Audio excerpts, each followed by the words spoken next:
In this lecture, we are going to see one of the most important search engine ranking factor, that is site speed or page speed.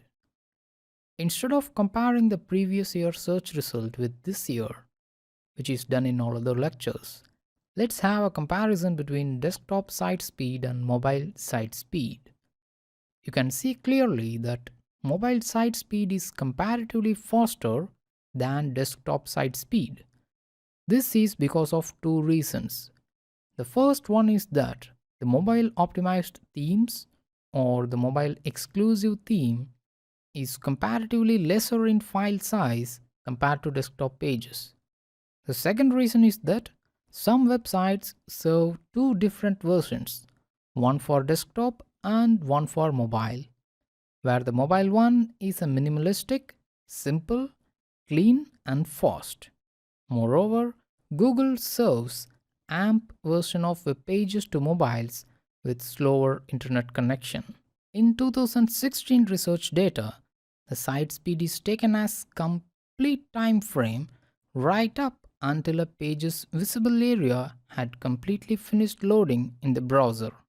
Average site speed of top 10 or top 20 stands at 7.8 seconds for desktop and 7 seconds for mobile.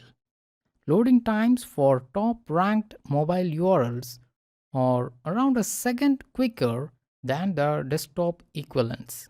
In research data point of view and as a direct ranking factor, site speed may not seem important, as the correlation factor has come down to 0 this year. But page speed is very important in user experience point of view. If your website takes 4 seconds to load, you have already lost 25% of users.